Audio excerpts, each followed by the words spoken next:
FOMO একটা ভুল, যেটা আমারও হয়েছে।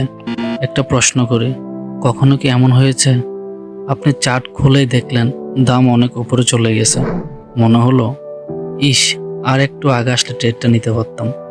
তারপর আর অপেক্ষা না করে বাই দিলেন, আর ঠিক আপনার এন্ট্রির পর মার্কেট নিচে নামতে শুরু করলো।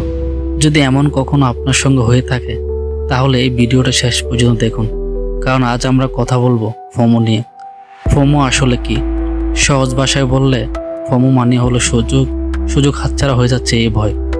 আমরা ভাবি এখন ট্রেড না নিলে আর সুযোগ পাবো না, আর এই তাড়াহুড়োই বেশিরভাগ সময় লসের কারণ হয়ে দাঁড়ায়। একটা বাস্তব ঘটনা বলি, ধরুন গোল্ড অনেকক্ষণ ধরে উপরে উঠছে, আর তখন চার্টে আপনি ছিলেন না। পরে এসে দেখলেন বড় একটা সবুজ ক্যান্ডেল, মনে হলো মার্কেট আরও উঠবে, আর ঠিক তখনই আপনি বাই দিলেন। আপনি বাই দেওয়ার পর মার্কেট নিচে নামতে শুরু করলো, কিন্তু যারা অনেক আগে বাই নিয়েছিলেন তারা তখন প্রফিট নিয়ে বের হতে শুরু করলেন। মার্কেট ঘুরে গেল আর আপনার ট্রেড লসে চলে গেল। আমরা কেন এই ভুল করি? কারণ আমরা মনে করি সব মুভ ধরতে হবে, কিন্তু সত্যিটা হলো কোনো ট্রেডারই সব ট্রেড ধরতে পারে না। আমিও পারি না, আপনিও পারবেন না, এটাই স্বাভাবিক। আমি কি করি? আমি আগে থেকে একটা লেভেল ঠিক করে রাখি, যদি ওই লেভেলে মার্কেট আসে ঠিক তখনই ট্রেড নিই, না এলে আমি কোনো ট্রেডই নিই না।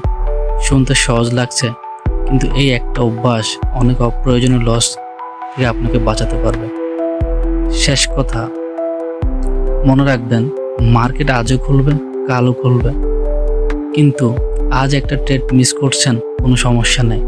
তবে হ্যাঁ, ফোমোতে যদি ট্রেড নিয়ে আপনার অ্যাকাউন্টে ক্ষতি করে ফেলেন, সেটা পূরণ করতে অনেক সময় লাগতে পারে।